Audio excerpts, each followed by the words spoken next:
Assalamualaikum warahmatullahi wabarakatuh anak-anak ibu semua. Apa kabar kalian semua? Nah, minggu ini dikarenakan kondisi yang belum memungkinkan untuk tatap muka, kita akan belajar secara daring ya anak-anak ibu semua yang ada di rumah. Nah, sebelum kita memulai pelajaran, marilah kita berdoa bersama-sama. Doa mau belajar. A'udzubillahi minasyaitonirrajim. Bismillahirrahmanirrahim. Rabbi zidni ilma warzuqni fahman. Amin.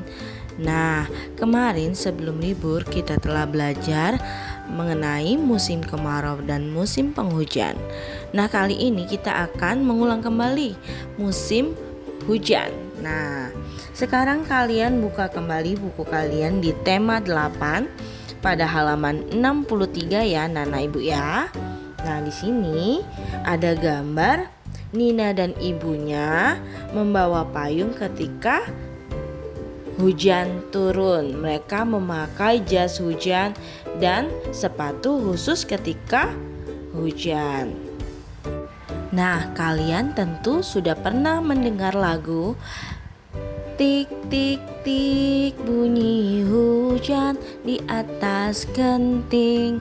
Airnya turun tidak terkira, bolehlah tengok dahan dan ranting, pohon dan kebun basah semua. Nah, ini kita akan menjelaskan tentang penghujan. Nah, selain musim kemarau, di Indonesia, di negara kita juga ada musim hujan anak-anak ibu.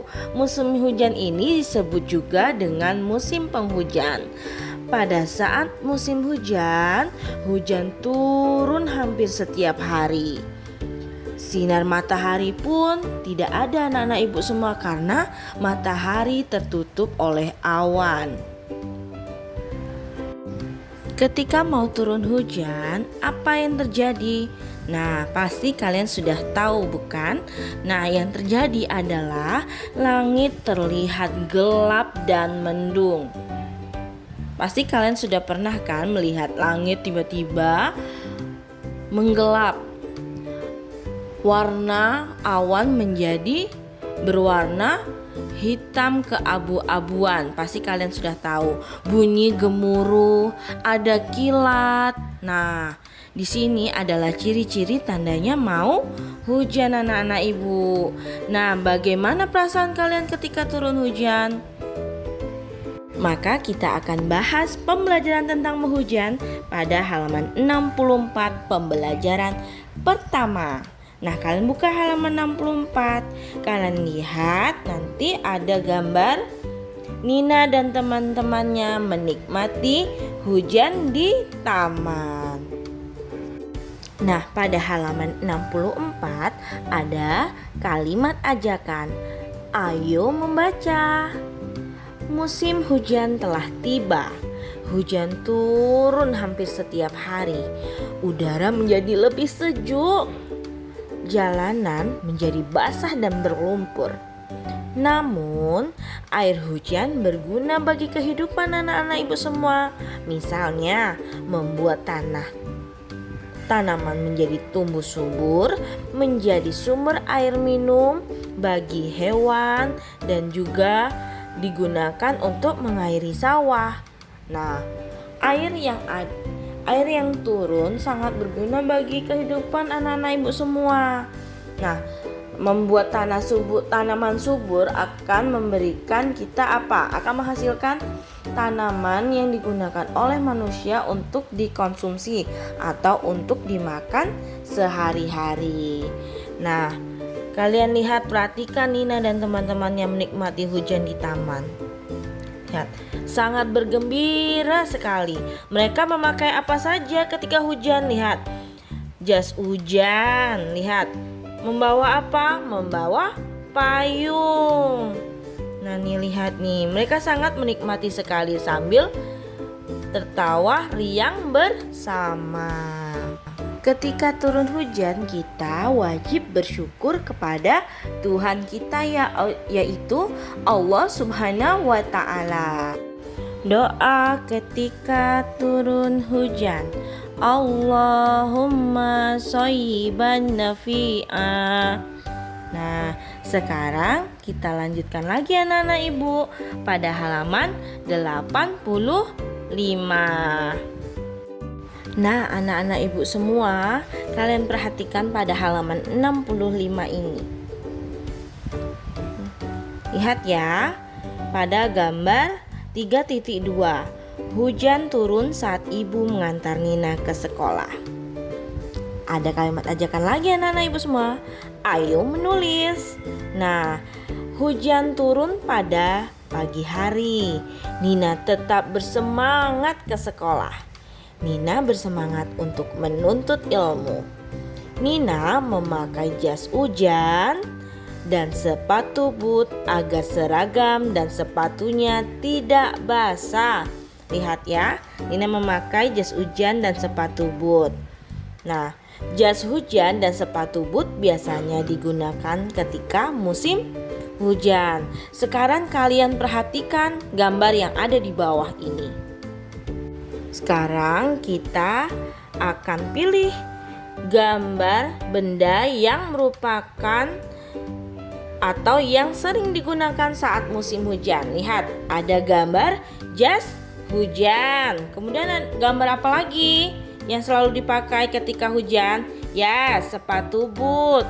Kemudian apa lagi untuk cuacanya yang sangat dingin biasanya orang menggunakan, ya benar sekali, jaket. Kemudian apa lagi? Yang terakhir, payung. Nah, di sini ada gambar topi dan ada gambar daun pisang. Zaman dulu belum ada namanya payung anak-anak ibu semua. Nah, yang sering digunakan ketika hujan turun, apabila tidak ada payung, yang sering digunakan adalah namanya daun pisang. Namun zaman sudah berbeda, teknologi sudah maju anak-anak ibu semua.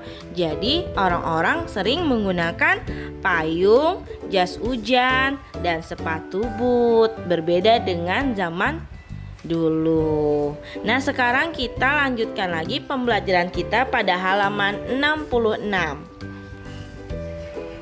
Nah, sudah dibuka halaman 66 anak-anak ibu semua. Sudah ya. Nah, pada halaman 66 ini kalian perhatikan gambar 3.3. Nina dan Adi melihat pelangi.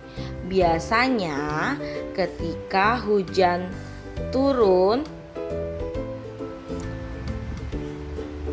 itu langit menjadi gelap kan? Setelah hujan, apa yang terjadi? Terkadang terdapat atau kita sering melihat adanya pelangi. Nah, warna pelangi apa saja anak-anak ibu semua?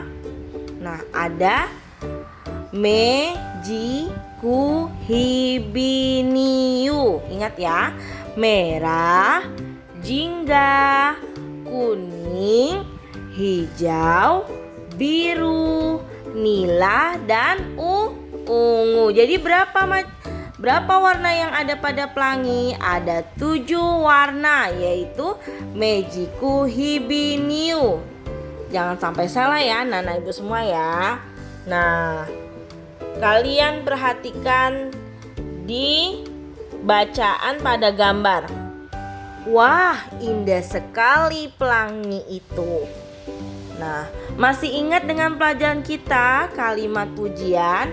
Nah, di sini Nina sedang memuji keindahan pelangi ketika hujan sudah reda. Nah, masih ingat kan kalimat pujian? Apa itu kalimat pujian anak ibu semua? Kalimat yang diucapkan untuk menunjukkan rasa kagum kita terhadap suatu benda atau suatu perilaku yang baik. Ya anak-anak ibu semua ya. Nah, kalian lihat gambar yang ada di bawahnya. Masih sama dengan kalimat pujian yang tadi ya. Nah, di sini Nina sungguh baik hati di A ya. Gambar A, Nina sungguh baik hati. Nina berbagi payung dengan Deli. Kalimat pujian apa yang cocok untuk gambar di atas?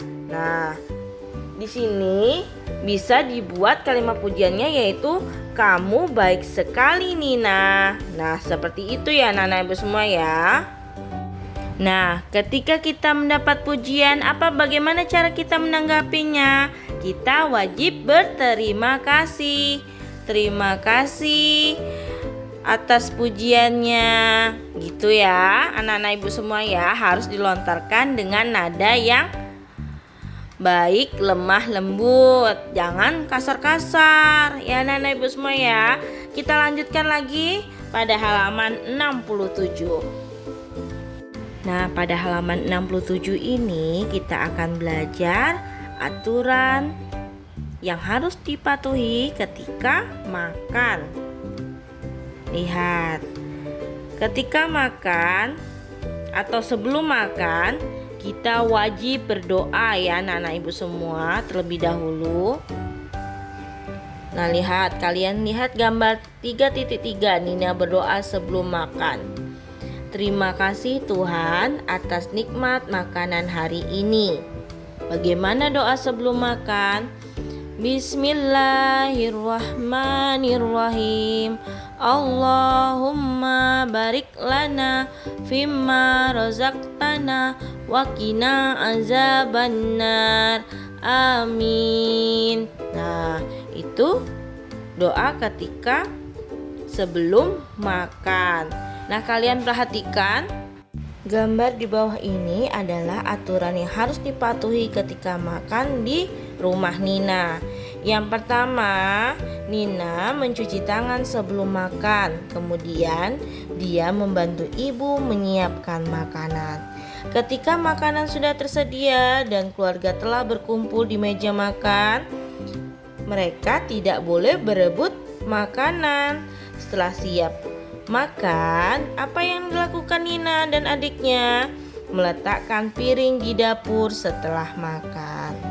Ya anak-anak ibu semua, ini merupakan aturan yang harus dipatuhi oleh Nina dan keluarganya ketika makan. Nah, sekarang kita lanjutkan kembali ya. Ini merupakan pembelajaran PPKN ya anak-anak ibu semua ya. Nah, sekarang kalian perhatikan gambar pada halaman 68. Sudah dibuka anak-anak ibu. Nah, di sini kita akan belajar SBDP ya anak-anak ibu ya. Di sini ada kalimat ajakan lagi. Ayo berkreasi. Nah, hari ini hujan turun. Nina dan Tony bermain di dalam rumah. Mereka membuat mainan perahu-perahuan anak-anak ibu semua. Nah, sekarang kita akan berkreasi membuat perahu seperti Nina dan Tony. Lihat ya, perahu merupakan karya 3 dimensi anak-anak ibu semua. Kalian perhatikan nih. Apa saja yang harus kita sediakan ketika ingin membuat perahu-perahuan? Nah, yaitu pertama adalah gabus, kedua kertas warna, pensil, lem, dan terakhir yaitu gunting. Langkah yang harus kita lakukan, yang pertama, kita potong dulu gabusnya menyerupai bentuk segitiga. Kalian tahu bukan bentuk segitiga yang ada pada gambar? Ya, segitiga sama kaki. Ya nih ya, anak-anak ibu semua ya. Kalian perhatikan gambarnya nih. Kemudian kalian gunting kertas lipat berbentuk segi 4. Kemudian setelah kalian gunting, tapi di sini kalian harus hati-hati ya dalam mengguntingnya. Jangan sampai tangan kalian terluka ya anak-anak ibu semua ya. Setelah kalian gunting menjadi berbentuk segi 4, kalian lubangi kedua sisi kertas. Kalian perhatikan gambar yang pertama nih, Kak. Kalian ikuti lubangnya. Lihat ya, lubanginya setiap sisinya nih. Kedua sisinya ini kalian lubangi. Setelah itu kalian tusukkan pensil pada perahu. Perahu itu yaitu gabus yang telah kalian bentuk menjadi segitiga tadi. Sudah ditusukkan pensilnya pada perahu. Kemudian sekarang masukkan pensil pada lubang di kertas warna. Sudah masuk. Setelah kalian menyelesaikan langkah-langkah ini, kemudian kalian taruh perahu kalian di permukaan air, di ember. Lihat nih, contohnya pada Tony nih. Tony sedang bermain perahu mainannya. Lihat nih, dia kemudian meniup layarnya, yaitu kertas warnanya tadi, sehingga perahunya itu bergerak. Nah, untuk pelajaran hari ini kita sudah mempelajari apa aja anak-anak ibu semua? Kita sudah mempelajari mengenai musim penghujan, kemudian ungkapan pujian, setelah itu aturan ketika makan, dan yang terakhir yaitu karya 3 dimensi, yaitu mainan perahu layar dari gabus. Nah, untuk tugas kalian tolong videokan bagaimana cara kalian membuat perahu-perahuan, yaitu perahu yang merupakan karya 3 dimensi ini, dan kalian praktekkan seperti Tony bermain perahu mainannya ya, dalam bentuk video. Dan ibu minta video ini dikumpulkan paling lambat pada hari Rabu ya anak-anak ibu semua ya. Terima kasih karena telah mendengarkan dan memperhatikan serta menyimak yang telah ibu berikan pembelajaran untuk hari ini. Terlebih dan terkurang ibu mohon maaf. Ibu akhiri dengan wabillahi taufik walhidayah. Wassalamualaikum warahmatullahi wabarakatuh.